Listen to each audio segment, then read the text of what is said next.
Hello guys, तो logging 10,000 years into the future के episode 53 में आप सभी का स्वागत है। अगर आपने हमारे चैनल को सब्सक्राइब नहीं किया तो चैनल को सब्सक्राइब कर दें और वीडियो को लाइक कर दें। चलिए वीडियो को शुरू करते हैं। एपिसोड की शुरुआत में इंस्ट्रक्टर डोंग लूशेंग से कहती है कि जबकि जो ये सिलेक्शन है ये ख़त्म हो चुका है, तो तुम अब जो कॉलेज की एंट्रेंस एग्ज़ाम है वो अब बहुत ज़्यादा जल्दी ही पास है, कुछ दिनों में वो होने वाले हैं। तो मैं चाहती हूँ कि जितना दिन का तुम्हारे पास समय है उसमें तुम जो स्पिरिचुअल माइंड मास्टर के जो एसोसिएशन है उसमें जाओ और वहाँ पर रजिस्ट्रेशन करो और उस असेसमेंट को पास करके आओ, जिससे तुम जो स्टार नेट है उसमें उसके जो सिस्टम है उसमें लॉगिन कर सकते हो। फिर लूशन कहता है, अच्छा तो अगर ऐसी बात है तो मैं अभी जाता हूँ और अपना जो सारा सामान है उसे पैक करके और निकलने की तैयारी करता हूँ। फिर इंस्ट्रक्टर डोंग लूशन को रोकने की कोशिश करती है, पर लूशन इतने में वहाँ से चला जाता है। फिर इंस्ट्रक्टर जेंग जो डोंग क्विंग की होती है उसे चिढ़ाते हुए कहते हैं कि हम इतने सालों से एक साथ काम कर रहे हैं और मैं तुम्हें इतना ज़्यादा जानता हूँ, पर तुमने ऐसा जो एक्सप्रेशन है वो कभी नहीं दिया। क्या तुम लूशन में इंटरेस्टेड हो? फिर इंस्ट्रक्टर डोंग कहती है कि नहीं, ऐसी कोई भी बात नहीं है। फिर इंस्ट्रक्टर ज़ैंग डोंग पर हंसने लगते हैं और जो डोंग है उसे गुस्सा आने लगता है, जिसकी वजह से वो उसे पीट देती है। पर जो ज़ैंग है वो बहुत ज़्यादा बेशर्म है, समझ रहे हो, बेशर्म है, और उस पिटने के बाद भी वो उसे चिढ़ा रहा होता है, जिससे डोंग क्विंगे को बहुत ज़्यादा गुस्सा आ रहा होता है। फिर इंस्ट्रक्टर डोंग बहुत जल्दी ही वहाँ से निकल जाती है ताकि उन्हें जो इंस्ट्रक्टर ज़ैंग है उनकी बकवास ज़्यादा नहीं सुननी पड़े, और वो साइड में आ जाती है और फिर वो लूशियन के बारे में सोचकर सैड होने लगती हैं। फिर हम अगले दिन का सीन देखते हैं डोंगनिंग प्रोवेंसिस का, जहाँ पर इंस्ट्रक्टर डोंग कहती हैं, लूशियन क्या तुम अभी यहाँ से जा रहे हो? फिर लूशियन कहता है कि हाँ, क्योंकि अब यहाँ पर कोई ज़्यादा लोग नहीं हैं। इंस्ट्रक्टर डोंग कहती है कि तो कोई बात नहीं, पर मुझे हेलीकॉप्टर को नीचे तो उतार लेने दो, और मैं तुम्हारे लिए जो सीढ़ियाँ हैं हेलीकॉप्टर की उन्हें खोल देती हूँ, जिससे तुम आराम से नीचे उतर सकते हो। फिर लूशियन कहता है कि नहीं, इसकी कोई भी ज़रूरत नहीं है, और फिर लूशियन वहाँ से पीछे की तरफ गिर जाता है, मतलब अपने आप से ही गिरता है। फिर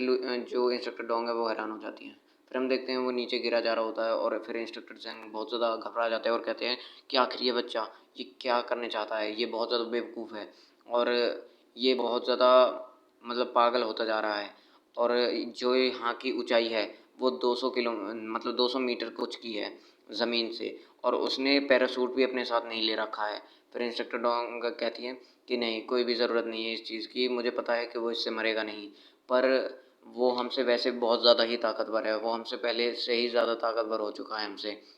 और तुम्हें उसकी चिंता करने की ज़रूरत नहीं है। फिर इंस्ट्रक्टर ज़ैंग कहते हैं हाँ,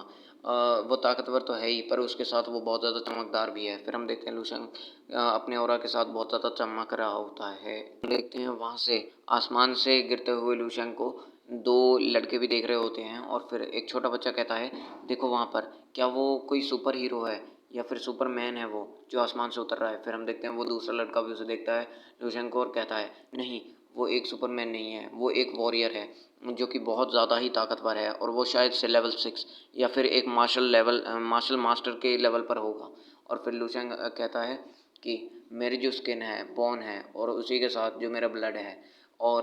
खास मतलब साथ ही साथ मेरा जो इंटरनल एनर्जी है वो भी बहुत ज़्यादा ट्रांसफॉर्म हो चुकी है, और ख़ासकर मेरी जो बॉडी है वो भी बहुत ज़्यादा ट्रांसफॉर्म हो चुकी है। अब मैं जो लेवल 4 का वॉरियर है उसकी तो भाई सीमा से ही बाहर हूँ, उससे मैं बहुत ज़्यादा ही ताकतवर बन चुका हूँ। फिर हम देखते हैं लूशेंग दो पेड़ों के बीच में लैंडिंग करने की सोच भी रहा होता है, क्योंकि वो बहुत ज़्यादा तेज़ी में होता है भाई, बहुत ज़्यादा परफेक्टली करने की सोच रहा होता है, और उसका जैसे ही वो ज़मीन पर टच होता है उसका प्रेशर बहुत ज़्यादा ही निकल रहा होता है, और वहाँ पर हम देखते हैं वो इतनी ज़्यादा तेज़ी से नीचे गिरा होता है, उसने ज़मीन को तोड़ दिया होता है। फिर लूशन कहता है कि जो मेरी स्ट्रेंथ है वो तो बढ़ी जा ही रही है, उसी के साथ जो मेरी इनर एनर्जी है वो भी बहुत तेज़ी से बढ़ रही है, और मुझे शायद से 1 ही महीना लगेगा अपनी इन दोनों चीज़ों को अच्छी तरह से बढ़ाने के लिए। और ख़ास बात तो ये है कि जो मेरी वो है इनर स्ट्रेंथ है वो मतलब गोल्डन कलर की है, और अगर हम कंपेयर करें दूसरे वॉरियर के साथ, दूसरे वॉरियर्स की जो वो होती है इंटरनल एनर्जी वो कलरलेस होती है, पर मेरी गोल्डन कलर की है। जैसा कि यूफे ने कहा था कि जो गोल्डन बोन्स है और जो जेड मसल्स हैं, और उसी के साथ जो मास्टर की विल है, ये सब दर्शाती है एक मास्टर को, और उसी के साथ जो इमॉर्टल बॉडी की कल्टीवेशन है, टेक्निक है, उसकी स्ट्रेंथ को भी ये दर्शाती है। पर चाहे कोई भी बात हो, जब भी मैं भागता हूँ तो ये गोल्डन बॉडी बहुत ज़्यादा स्टाइलिश लगती है, मतलब ये गोल्डन लाइट बहुत ज़्यादा स्टाइलिश लगती है जब मैं भागता हूँ, और यार देखकर मज़ा आ जाता है इसे देखकर। फिर हम देखते हैं उस लड़के को जो कि कह रहा होता है कि ये इतना ज़्यादा यंग कैसे है, ये इतना ज़्यादा यंग तो हो ही नहीं सकता, एक मार्शल मास्टर तो इतना ज़्यादा यंग होता ही नहीं है, और शायद से ये कोई हाईटेक जो मशीन है उसकी वजह से ये कर रहा होगा ऐसे, और जो ये आवाज़ आई थी ये भी किसी हाईटेक मशीन से आई होगी। फिर वो कहता है नहीं, ये कोई सुपरमैन नहीं है, ये बस किसी फ़िल्म की जो वो है शूटिंग है वो हो रही है, और वो बहुत ज़्यादा घबरा रहा होता है ये कहने में। फिर हम देखते हैं लूशियंग वहाँ पर पहुँच चुका होता है उस एसोसिएशन में, और वहाँ पर कुछ लोग अपना टेस्ट दे रहे होते हैं, जहाँ पर एक लड़की और एक बूढ़ा सा आदमी होता है और एक होस्ट होता है। लूशियंग कहता है क्या यहाँ पर ये कोई टेस्ट हो रहा है, और फिर जो एक बूढ़े से आदमी को देखते हैं हम जो कि अपने स्पिरिचुअल कोर को उस प्लेट के सामने से निकालने की कोशिश कर रहा होता है, और वो कहता है कि टच मत होना, प्लीज़ टच मत होना, और वो जो स्पिरिचुअल कोर है वो उन प्लेट से टच हो जाता है, हल्का सा ही टच होता है, और उसकी वजह से वो प्लेट टूट जाती है। और फिर वो कहता है नहीं, मैं फिर से फेल हो गया, और इस बार मैं छठी बार फेल हुआ हूँ, और यही सब सोच सोच कर वो आदमी बहुत ज़्यादा डर रहा होता है। फिर वहाँ पर होस्ट आती है और कहती है ये तुम्हारी छठी बारी थी, और मैंने तुमसे कितनी बार बोला है कि तुम्हारी जो एज है, अब तुम्हारी एज पर ये बहुत ज़्यादा मुश्किल है कि ब्रेक थ्रू करना, और इसी के साथ अब तुम कभी ब्रेक थ्रू भी नहीं कर पाओगे, और अब तुम जाओ, और तुम्हें और ज़्यादा ज़रूरत नहीं है यहाँ पर आने की। फिर वो कहती है कि एक नाम पुकारती है और कहती है अब ये तुम्हारी बारी है, और ये तुम्हारी तीसरी बारी है जब तुम टेस्ट दे रहे हो। और फिर वो लड़की कहती है कि ये मेरी तीसरी बारी है, और जब मैं 20 साल की थी मैंने जब भी एक फर्स्ट लेवल की स्पिरिचुअल माइंड मास्टर बन चुकी थी, और तुम्हें लगता नहीं है कि तुम्हें मेरी थोड़ी बहुत प्रशंसा करनी चाहिए, क्योंकि अभी सिर्फ मैं 25 की हूँ, और मैं मतलब इतने 3 ही बार ही तो फेल हुई हूँ, और तुम्हें लगता नहीं है कि इतनी ज़्यादा कम उम्र पर इतना ज़्यादा फेल होना बहुत ज़्यादा